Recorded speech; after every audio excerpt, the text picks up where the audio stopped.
अभी तक जयशंकर तिवारी को सिर्फ राजनंदिनी और प्रियंका के बारे में इमेजिनेशंस थी कि वो किस हालत में होंगी, लेकिन जैसे ही वो बेसमेंट में पहुंचे थे, प्रियंका का तो चेहरा देखकर ही तुरंत ही वो अपना चेहरा दूसरी तरफ कर लेते हैं और राजनंदिनी की हालत देखकर तो और ज्यादा वो सहम जाते हैं। लेकिन तभी ऋषभ और कुणाल, जो कि बॉडीगार्ड के हद थे, उनको पकड़ा दिए थे और वो 4 बॉडीगार्ड्स जो पकड़कर उन्हें एक चेयर पर ले जाकर बैठाते हैं और उस चेयर पर भी लगातार इलेक्ट्रिक करंट से शॉक दिया जा रहा था। जैसे ही जयशंकर तिवारी उस पर आकर बैठे थे, पहले तो उन्हें जोर से झटका दिया जाता है। ऋषभ, जो जयशंकर तिवारी के चेहरे पर अपना हाथ धीरे से रखते हुए कहता है, ओ चाचा, आराम से, अभी तो बहुत झटके खाने हैं आपको। कुणाल जो कहता है, मुझे नहीं लगता सर कि इन तीनों को इतनी आसानी से मारने वाला है। अभी तक सर के साथ जितने भी लोगों ने गलत किया है ना, उसको सर ने बहुत बुरी मौत दी है, लेकिन जिया के साथ गलत हुआ है। मतलब इस बार तो कुछ बहुत भयानक सोचा होगा सर ने। वहीं दूसरी तरफ रेयांश जो ले जाकर के धीरे से जिया को बेड पर लिटा दिए थे और उसके बगल में आकर बैठते हुए कहते हैं, आराम करो तुम, आराम की जरूरत है तुम्हें। अभी ये बोलकर वो अपनी जगह से उठते हैं, लेकिन तभी जिया उनका हाथ पकड़ते हुए कहती है, जाने दीजिए उन लोगों को, प्लीज जाने दीजिए, मैं किसी को और मरता हुआ नहीं देख सकती। रेहान जिया के चेहरे के करीब उसके ठीक सामने आकर कहते हैं, जिया तुम उसकी टेंशन मत लो, ये मेरी रिस्पॉन्सिबिलिटी है, तुम्हें कुछ नहीं होगा, लेकिन तुम्हें अगर किसी ने हर्ट किया तो उसे बहुत कुछ होने वाला है। और डोंट वरी, मैं हूं ना तुम्हारे साथ।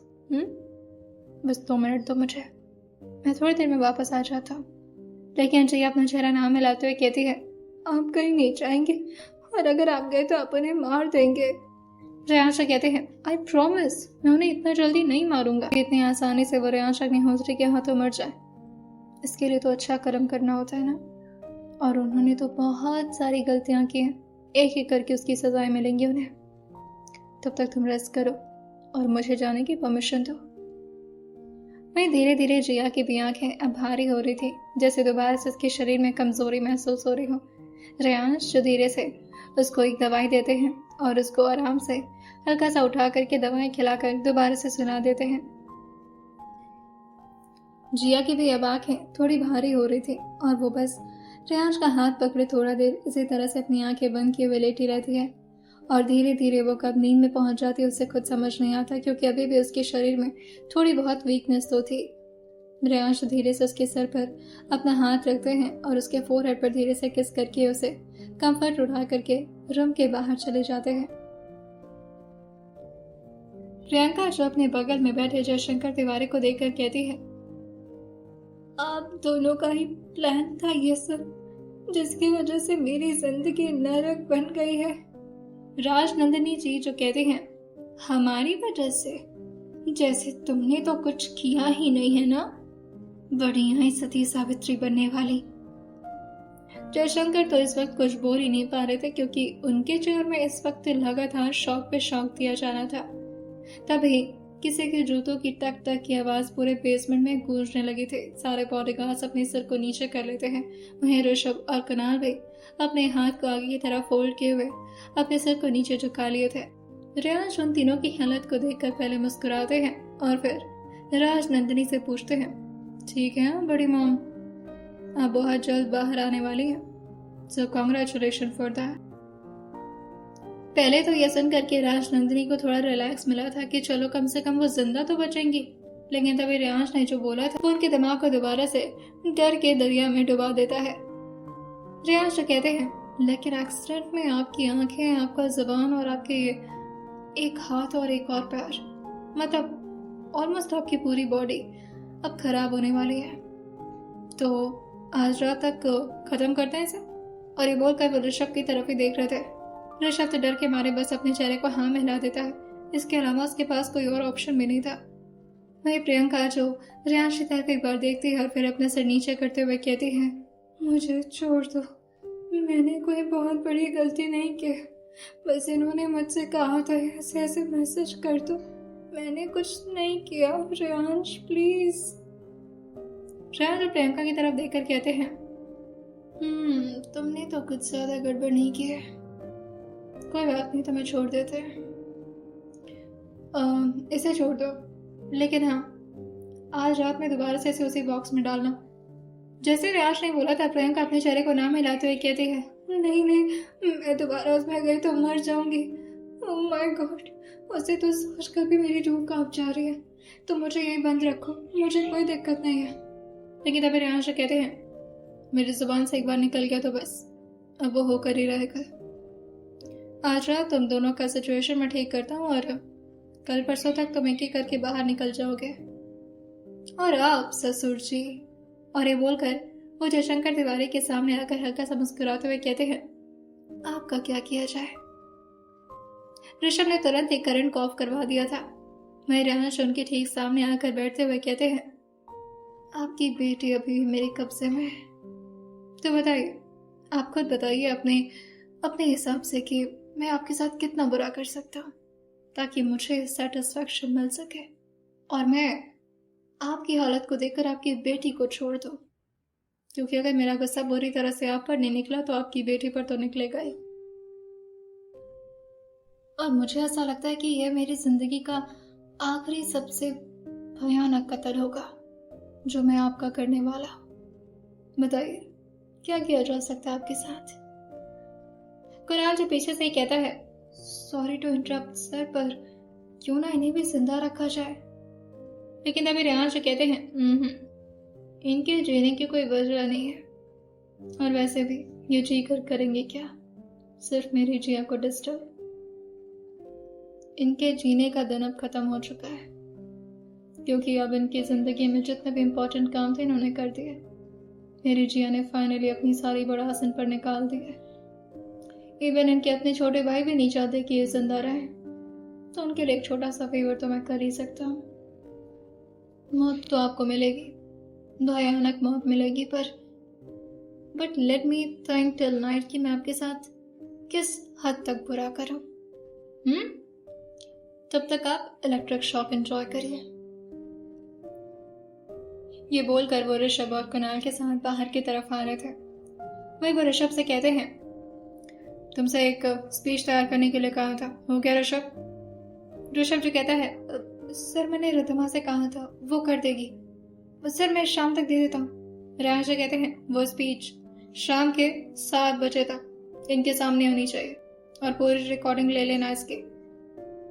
उसके आगे क्या करना है मैं शाम तक बताता हूँ। और ये बोलकर वो दोबारा से अपने रूम की तरफ चले गए थे। कुणाल जो कहता है, सर वो आपसे बात करी थी वो डायरेक्टर के। लेकिन तभी रियांश कहते हैं, अभी इस बारे में बात नहीं कर सकता है। और ये बोलकर वो अपने रूम के अंदर चले जाते हैं। वही ऋषभ जो दौड़कर रिद्धिमा के पास जाते हुए कहता है, तुमसे कुछ कहा था मैंने। रिद्धिमा जो इस वक्त लूसीफर के लिए कुछ सामान लेकर जा रही थी और वो उसकी बात सुनते हुए कहती है, स्पीच की बात कर रहे हो, तैयार है, मिल जाएगा। लेकिन पीछे से वेदिका जो कहती है, कौन सी स्पीच, क्या कोई फंक्शन होने वाला है। वही रिद्धिमा और ऋषभ को ये बहुत ही स्ट्रिक्ट नोट रियांश की तरफ से मिला था कि इस बारे में किसी को भी आइडिया नहीं लगना चाहिए। रिद्धिमा ये सुन करके थोड़ा घबराते हुए कहती है, नहीं अब कोई स्पीच नहीं। लेकिन तभी वेदिका जो कहती है, झूठ बोल रहे हो ना, कुछ तो आने वाला है जिसका, वेट, कहीं ये दिवाली का तो स्पीच नहीं है। ऋषभ जो जोर से रिद्धिमा का हाथ पकड़ता है और अपने सर को जल्दी जल्दी हाँ में हिलाने लगता है। रिद्धिमा भी उसका साथ जबरदस्ती देते हुए कहती है, हाँ वही तो है, दिवाली का स्पीच, उसी की तैयारी चल रही थी। वेदिका जो कहती है, मुझे अच्छे से पता है अपने भाई के बारे में, वो कुछ हमेशा ब्लॉकबस्टर ही करते हैं। Well let's see. और ये बोलकर वो अपने रूम की तरफ चली जाती है। रिद्धिमा जो अपने दिल पर हाथ रखते हुए कहती है, इस बार तो बच गए, अगली बार तुम्हारी वजह से अगर मैं फंसी ना तो जान लेना, तुम्हारे भी बालों को निकाल कर मैं गंजा कर दूंगी तुम्हें। जैसा कि रियांश ने कहा था, शाम के 7 बजे तक वो स्पीच जो अब जयशंकर तिवारी के सामने रखा हुआ था, और उनको जबरदस्ती, क्योंकि इलेक्ट्रिक करंट के शॉक से वो काफी ज्यादा परेशान हो गए थे और उनकी आंखें भी कमजोरी की वजह से बंद हो गई थी, जैसे उनके शरीर का आधा से ज्यादा खून तो सूख चुका हो। लेकिन फिर भी उनके मुंह पर पानी डाल करके उनको होश में लाया जाता है ताकि वो स्पीच पढ़ सके। सामने उनके एक कैमरा लगा हुआ था और उनके ठीक सामने इस वक्त कुणाल जो अपने हाथ को फोल्ड करके खड़ा था। पीछे से ऋषभ जो उनके कान के पास आते हुए कहता है, जो भी इस पेपर में लिखा है उसे ध्यान से पढ़िए और उसके बाद बिना ऐसे स्पीच को देखे आपको कैमरा में बहुत ही ध्यान से ये बात बोलनी है। इसमें से एक भी शब्द आपकी इधर से उधर नहीं होने चाहिए, वरना जुबान तुरंत ही काट ली जाएगी। दूसरी तरफ रेयांश अभी फोन पर अपने एक इम्पोर्टेंट काम से रिलेटेड कुछ बात कर रहे थे। वहीं जिया की भी नींद अब खुल चुकी थी और वो धीरे धीरे अपनी जगह से खड़ी होकर के बालकनी साइड एरिया में आती है। इस वक्त रेयांश किसी लड़की से बात कर रहे थे जो कि उनकी ही एम्प्लॉय थी और उसे मीटिंग वगैरह को हैंडल करने के लिए दिया गया था। कुणाल भी इस वक्त रेयांश के साथ ही ज्यादा बिजी रहा करता था इसी वजह से। वैसे ही रेयांश ने राइटिंग और बाकी की चीजों के सेटअप को मंजूरी दे दी थी। अब बस कुछ फॉर्मेलिटीज ही करना बाकी था। उन्हीं फॉर्मेलिटीज को कंप्लीट करने के बाद वो रेयांश अग्निहोत्री को सारी इन्फॉर्मेशन शेयर कर रही थी। लेकिन अब जिया ये सब नहीं समझती और इस तरह से किसी लड़की के बार बार रेयांश के मुंह से नाम सुनने के बाद वो पीछे से जाकर के थोड़े जोर से उनके पीठ पर थपथपाती है। रेयांश अभी बात करने में बिजी थे, जिसकी वजह से वो अपना हाथ दिखाकर इशारा करते हुए जिया से कहते हैं, 1 minute Jiya. Yeah so what were you talking about? Jiya जो थोड़े गुस्से में अभी बालकनी साइड एरिया से जाती, लेकिन तभी रेयांश के मुंह से थोड़ा तेज आवाज से एक शब्द निकला था, ब्यूटीफुल। जैसे ही जिया के कानों में आवाज पड़ी थी, वो एकदम से पीछे मुड़कर रेयांश की तरफ भागते हुए आती है और उनके पीठ पर जोर से एक पंच मारते हुए कहती है, कौन ब्यूटीफुल? किस ब्यूटीफुल से बात कर रहे हैं आप? उनके फोन के थ्रू उस लड़की को भी जिया की आवाज सुनाई दे जाती है और वो दूसरी तरफ से कहती है, सर इज एवरीथिंग फाइन? मैं बाद में कॉल करूं? लेकिन अभी रेयांश कहते हैं, नहीं नथिंग। और फिर वो पीछे मुड़कर जिया की तरफ देखते हुए कहते हैं, थोड़ा सा वेट नहीं कर सकती तुम? और कर क्या रही हो मेरे साथ? बॉक्सिंग खेलना तुम्हें? जिया जो फोन की तरफ देखते हुए थोड़ा चिल्लाकर कहती है, किससे बात कर रहे हैं और ब्यूटीफुल किसको बोल रहे हैं? कौन है वो लड़की? मुझे भी जरा फोटो दिखाइए उस ब्यूटीफुल चुड़ैल की। वह रेयांश फोन को दोबारा से कान पर लगाते हुए कहते हैं, okay we will talk about this letter. दूसरी तरफ से आवाज आती है, क्या हुआ सर? सब ठीक तो है? रेयांश कहते हैं, नहीं, मेरे घर की एक जंगली बिल्ली है जो पागल हो गई है, मैं बाद में बात करता हूँ। जैसे ही रेयांश ने फोन काटा था, वो झटके से ही जिया को अपने करीब ले आकर खींचते हैं और जोर से उसको पीछे से पकड़कर अपने करीब लाते हुए कहते हैं, क्या कर रही थी तुम? और ये बॉक्सिंग क्या कर रही थी? पीठ पर पंच क्यों मारा मेरे? वही जिया जो गुस्साते हुए कहती है, पहले तो मुझसे दूर हो जाइए। और ब्यूटीफुल किसको बोल रहे थे? किस रोशनी से बात कर रहे थे आप? कौन है जो आपकी जिंदगी में रोशनी ला रही है मेरे अलावा? रेयांश उसकी बात सुनकर के उसके बाजू को अपने हाथों से सहलाते हैं और वो अपनी बाहों में जिया को काफी जोर से जकड़े हुए थे, जिससे जिया और रेयांश की सारी बॉडी के एक एक पार्ट्स जो एक दूसरे के साथ रब हो रहे थे। जिया जो रेयांश से दूर होने के लिए मचल रही थी, लेकिन रेयांश और ज्यादा उसको अपने करीब खींचते हुए ले आते हैं और धीरे से अपना एक हाथ ले जाकर उसके गर्दन पर रखते हुए कहते हैं, बहुत शौक है जानने का? है एक लड़की, बहुत खूबसूरत है, क्या करूं, तारीफ के बिना रह नहीं पाता। जिया जो और ज्यादा गुस्साते हुए कहती है, आपको तो मैं जंगली बिल्ली बोल रहे थे ना, मैं बताती हूँ जंगली बिल्ली क्या करती है। और ये बोल करके वो काफी गुस्से में रेयांश के सीने पर अपने दोनों हाथों के नाखूनों से बुरी तरह से स्क्रैच करने लगती है। रेयांश अपनी आंखें जोर से बंद करते हैं और फोन को साइड के टेबल पर फेंकते हुए कहते हैं, जिया क्या कर रही हो? जिया जो कहती है, आप इसी के लायक है, इसीलिए मैं ये कर रही हूँ, हटिए और मुझसे दूर हो जाइए। वही रेयांश ने भी अपना हाथ थोड़ा सा ढीला कर दिया था और जिया जो दौड़कर अंदर की तरफ भाग जाती है। जिया जो इस वक्त काफी गुस्से में आकर बेड पर बैठ चुकी थी, वही रेयांश जो अपना फोन लेकर दोबारा से अभी बाहर निकलते, लेकिन फिर वो जिया की तरफ मुड़ते हुए कहते हैं, बहुत जंगली बन रही हो ना तुम, आज रात में तुम्हें सफर पर ले चलता हूँ मैं, फिर दिखाता हूँ जंगली बिल्ली की सही जगह कहाँ होती है। जिया जो गुस्सा कर दूसरी तरफ मुड़े हुए कहती है, कहाँ लेकर जाएंगे मुझे? रेयांश जो कहते हैं, जंगली बिल्ली जंगल में अच्छी लगती है। और ये बोल करके वो एक स्माइल करते हैं और फिर वहां से बाहर निकल जाते हैं। जिया जो अभी पीछे मुड़ी थी क्योंकि उसे शायद रेयांश से थोड़ी और बहसबाजी करनी थी, लेकिन रेयांश तो वहां से रफू चक्कर हो चुके थे। जिया जो अपने हाथ मोड़ते हुए अपनी भवें से कोड़ते हुए कहते हैं, आप वापस आइए, उसके बाद बताती हूँ मैं आपको जंगली बिल्ली की पावर। रियाज इस वक्त अपने स्क्रीन पर कुणाल का मैसेज देखते हैं और उस मैसेज को देख करके वो स्माइल करते हुए कहते हैं, वेरी गुड जयशंकर तिवारी। अब लगभग रात के 8 बज चुके थे। सारे लोग आराम से मेंशन में थे। किसी को अंदाजा नहीं था कि इस मेंशन के बेसमेंट में आखिर चल क्या रहा है। रियाज जब तक बेसमेंट में पहुंचे थे तब तक वहां पर मामला पूरी तरह से बिगड़ चुका था। इस वक्त जयशंकर, जिसके हाथ खुले हुए थे क्योंकि ऐसा प्रिटेंड किया जा रहा था कैमरे के सामने कि ये सब कुछ वो अपनी मर्जी से बोल रहे हैं और एक ऐसी जगह पर जहां पर बिल्कुल भी बंधन नहीं है, इसी वजह से उनका हाथ खोला गया था। लेकिन अब तो वो इस काम का गलत फायदा उठा रहे थे और वो बार बार अपने हाथ में पिस्तौल लेने की जिद कर रहे थे। उनके हाथ से इस वक्त पिस्तौल की छीना छीनी चल रही थी। रियाज ये सब देख करके उस जगह को थोड़े दूर से ही ऑब्जर्व करते हैं और उन्हें समझ में आ गया था कि अब आने वाला रिजल्ट क्या होने वाला है। ऋषभ जी चिल्लाते हुए कहता है, क्या कर रहे हैं, गन लोडेड है, मर जाएंगे आप। लेकिन वही जयशंकर जी कहते हैं, हाँ तो मर जाने दीजिए, मैं इस बेइज्जती के बाद अब जिंदा भी नहीं रह सकता। और ये बोल करके वो बार बार गन को अपनी तरफ ही करते हुए उसके ट्रिगर पर अपना हाथ रखते हैं। वही ऋषभ जो एट लास्ट नीचे की तरफ धड़ाम से गिरता है और जयशंकर तिवारी अपने ही हाथों अपने आप को शूट कर दिए थे। वही कुणाल जो अभी तक उनके पास पहुंचता लेकिन अब काफी देर हो चुकी थी और जयशंकर तिवारी अब उनके हाथों से गन नीचे और जयशंकर तिवारी की बॉडी जो लाश बन चुकी थी, आखिरी की कुछ सांसें जो कि इस वक्त वो गिन रहे थे, उनकी आंखें अभी हल्की फुल्की खुली हुई थी। रियाज अब जाकर के सीढ़ियों से नीचे उतरते हैं और ठीक उनके पास आकर के उनके चेहरे को ध्यान से देखते हुए कहते हैं, मुझे पता था कुछ ऐसा ही करने वाले हैं आप। ऐसे में आपकी जिंदगी का कोई खास मकसद तो बचा नहीं था, लेकिन आपको इतनी आसानी से मौत देनी नहीं थी, मुझे बुरी मौत देनी थी, इतनी बुरी कि मौत भी कांप जाए।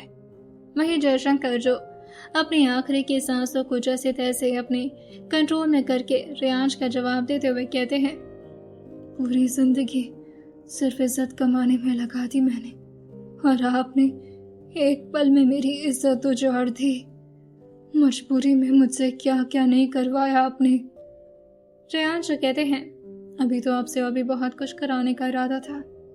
आपको पागल घोषित कराना था, पागलों की तरह आपको पूरे लखनऊ में नंगा नाच करवाना था। लेकिन ये भी ठीक है, अपने हाथों से खुद को मार लिया क्योंकि मैं आपके खून से अपने हाथ को गंदा नहीं करना चाहता था और जिया से वादा भी किया था कि अब मैं किसी का खून नहीं करूंगा। तो आपने मेरा वादा भी रख लिया और अपना काम खुद ही तमाम कर दिया। लेकिन आपके लिए एक सरप्राइज है मेरे पास। मुझे पता था कि आप कुछ ऐसा करेंगे जिसकी वजह से मैं आपके लिए पहले से ही कुछ इंतजाम करके लाया था। नर्स, वो जैसे ही नर्स को बुलाए थे, वो नर्स जो अपने हाथ में इंजेक्शन भर कर ले आ रही थी। जयशंकर तिवारी जो अपने बाजू को बार बार हिलाने लगे थे जैसे वो नहीं चाह रहे हों कि ये इंजेक्शन उनके बॉडी में जाए, और वो रियान से पूछते हैं, ये क्या है। लेकिन तब तक ऋषभ और कुणाल ने भी उनके हाथों पर अपना पैर रख दिया था और पूरी तरह से अपने हाथों तले उनके पैर को जमा दिया था। वो नर्स आकर के उनके बाजू में वो इंजेक्शन दे देती है और रियांशु उनके ठीक सामने खड़े अपने हाथों को फोल्ड के उनको स्माइल करके देखते हुए कहते हैं, welcome to the hell mister Jayshankar Tiwari. अब आप फ्रीजर बॉक्स में बंद रहेंगे, लेकिन आपको मौत नहीं मिलेगी। जब भी आप मरने वाले होंगे तभी आपको इंजेक्शन दे दिया जाएगा, जिससे आपकी बॉडी जिंदा रहेगी और आराम से तड़पेंगे आप। क्या करूं, अब जिया को वादा दिया था कि मैं किसी का खून नहीं करूंगा। अब मेरे सामने आपका खून हो जाए और आप मर जाए और मैं कुछ ना करूं। नहीं, अब इतना भी बुरा नहीं हूं मैं। वही ऋषभ जो जयशंकर तिवारी की तरफ देखते हुए कहता है, आपको क्या लगा आप ही स्मार्ट है, और मैं आपको कब से रोक रहा था अंकल, मान जाते मेरी बात। मैं तो आपके हित के बारे में कह रहा था कि मत मारिए खुद को, क्योंकि आप चाह कर भी मर नहीं पाएंगे। आपकी शरीर पूरी तरह से पैरालाइज हो जाएगी, हाथ पैर काम नहीं करेंगे, सब कुछ दिखाई देगा लेकिन शरीर हिलेगी नहीं। मौत होने के बावजूद भी आप मर नहीं पाएंगे। लेकिन आप तो मेरी सुने ही नहीं। अब उनकी हालत पर सब लोग हंस रहे थे, लेकिन वहीं प्रियंका और राजनंदिनी एक दूसरे की तरफ ही देखे जा रही थी। वही रियाज जो आ रहे दो बॉडीगार्ड से कहते हैं, इनका डेथ सर्टिफिकेट तैयार करो। दुनिया को पता चलना चाहिए कि इन्होंने खुद को खत्म कर लिया है और ये वीडियो भी रिकॉर्ड हुआ है, तो ये एक बहुत बड़ा सबूत होगा। लेकिन उसके बाद इनके शरीर को इतना तड़पाओ, दुनिया के सामने तो ये मर चुके होंगे, लेकिन इनके शरीर अभी मरी नहीं है, क्योंकि अभी वो अपने किए हुए हर एक काम का हिसाब लेकर मरेगी। कहते हैं इस जन्म के किए हुए सारे कर्म का फल इसी जन्म में मिलता है। अगले जन्म के लिए मैं पेंडिंग में कोई काम नहीं रखना चाहता। So just enjoy your life like death. बात तो वैसे सही थी। अब रियाज के सामने होशियारी दिखाने की कोशिश करेगा तो वैसे भी उस इंसान की तबाही तो मचनी ही थी। और वो राजनंदिनी और प्रियंका की तरफ देखकर कहते हैं, आप दोनों के भी तो दिमाग में कोई आइडिया नहीं आ रहा है ना खुद को मारने का, वरना मैं कुछ और अच्छा सोचूंगा आप लोगों के लिए। वो दोनों के दोनों अपने चेहरे को बस नाम ही हिला दिए थे। मेरे आज अपने बॉडीगार्ड से कहते हैं, डायरेक्टली यहीं से बाहर लेकर जाओ, ऊपर मत लेकर जाना, क्योंकि कोई भी अगर इस हालत में इन्हें देख लिया तो प्रॉब्लम हो जाएगी। प्रियंका और राजनंदिनी जो बस गिड़गिड़ाए जा रही थी कि उनके साथ अब इससे बुरा ना हो, लेकिन रियांश को उन दोनों पर तरस कैसे आ सकती थी, जिसकी वजह से वो बस अपना चेहरा हाँ में हिला करके ऋषभ को देखते हुए वहां से चले जाते हैं। ऋषभ जो अपना ही सर पर अपना हाथ रखते हुए कहता है, अब फिर से वो सब देखना पड़ेगा। कुणाल जो अपनी आंखों पर अपना हाथ रखते हुए कहता है, मैं नहीं देख रहा, मैं जा रहा हूँ यहाँ से। लेकिन ऋषभ जो उसका हाथ पकड़ते हुए कहता है, ऐसे कैसे जा रहे हैं सर, आपके ही तो बॉस है ना वो, अब आप उनके ऑर्डर नहीं मानेंगे तो क्या सिर्फ मैं अकेले मानूंगा? मैं रिद्धिमा को बुलाता हूँ ताकि वो लूसीफर को बुला सके। ये काम क्यों नहीं करते? एक ही बार में लूसीफर के हवाले इन दोनों को क्यों नहीं कर देते सर, बात ही खत्म हो जाएगी पूरी। कुणाल जो कहता है, इतनी आसानी से कैसे? वैसे भी अब उनका दिमाग वही जाने। और आखिर राजनंदिनी इसको क्या करेंगे बाहर ले आकर सर? ऋषभ जो कहता है, पता नहीं क्या करेंगे, कह रहे थे दिवाली तक इनको बाहर लेकर आना है। अब मेरा तो दिमाग खराब हो रहा है, ऐसे शरीर लेकर कोई इंसान जिंदा भी रहेगा तो फिर क्या फायदा है? लेकिन ठीक है, अब हम क्या कर सकते हैं। और वह रिद्धिमा को कॉल कर देता है जो लूसीफर को लेकर दोबारा से नीचे आ गई थी। अब पूरे बेसमेंट में दोबारा से प्रियंका और राजनंदिनी की चीख गूंजना शुरू हो गया था। रियांश किसी को मारना नहीं चाहते थे, क्योंकि सबका पनिशमेंट उन्हें इसी जन्म में जो देना था, और कितनी आसानी से उन्हें मौत मिल जाए ऐसा रियांश को बर्दाश्त नहीं था। अब वो दोबारा से अपने कमरे में आ चुके थे जहां पर जिया मुंह फुलाए बैठी थी। उसका दिमाग तो अभी भी इससे उलझन में था कि आखिर रियांश ने ब्यूटीफुल बोला तो बोला किसको। रियांश दोबारा से रूम में आकर के जिया के ठीक बगल में आकर के अपने पैर को रखते हुए पूछते हैं, सुनो एक काम करो, तैयार हो जाओ। जब से तुम्हारी तबीयत खराब हुई तब से तुम कहीं बाहर घूमने नहीं गई हो। जिया जो रियांश की तरफ एक बार देखती है और फिर अपना मुंह बनाते हुए कहती है, जंगल लेकर जाना चाहते हैं मुझे ताकि वहां पर कोई खूंखार शेर मुझे खा जाए। हर कोई लूसीफर की तरह नहीं होता जो मुझे छोड़ देगा, इसलिए प्लीज मुझे नहीं जाना आपके साथ ट्रिप पर। और ये बोल करके वो दोबारा से अपना कंफर्ट ओढ़ते हुए बेड पर जाकर लेट गई थी। रियांश तो वाकई में उसे घुमाने के बारे में सोच रहे थे, लेकिन उसकी इस हरकत को देखकर वो भी अजीब सा मुंह बनाते हुए कहते हैं, अंदर पागल सी प्राणी है ये। जब भगवान दिमाग बांट रहे थे तो शायद उस लाइन में ही नहीं लगी थी, बेवकूफ। कुछ दिन तो इसी तरह से बीतते हैं। अब सब कुछ नॉर्मल हो चुका था। जिया और रियांश की भी लाइफ अब ट्रैक पर आ चुकी थी और रियांश और जिया जो फिल्म के शूटिंग के लिए थोड़ा बहुत काम करना भी शुरू कर चुके थे। और इसी तरह से कुछ महीने बीतते हैं और दिवाली का फंक्शन आ जाता है। दिवाली के फंक्शन पे वैसे तो रियांश के सारे एम्प्लॉयज को बोनस मिलता था, लेकिन दो लोग को स्पेशल बोनस मिलने वाला था। प्रियंका और राजनंदिनी की आज रिहाई होने वाली थी। सुबह से सिर्फ मेंशन में डेकोरेशंस और बहुत सारी तैयारियां चल रही थी। सारी फैमिली मेंबर्स दोबारा से खुशी खुशी इकट्ठा होकर के अब फंक्शन की तैयारी में लगे हुए थे। जिया भी अब पूरी तरह से हेल्दी हो चुकी थी, जिसकी वजह से वो भी अच्छी तरह से उधम कूद मचाते हुए काम किए जा रही थी। उसे भी डेकोरेशंस करना बहुत ही ज़्यादा पसंद था। लाइट्स लगवाना, झूमर लगवाना, फ्लावर से डेकोरेशन करना, और छोटे से उस जगह पर जहाँ पर मंदिर की स्थापना हुई थी वहाँ पर गणेश और लक्ष्मी जी की मूर्ति रखी जाती है। वहाँ की डेकोरेशन की जिम्मेदारी राधिका, मृदुल और जिया की ही थी।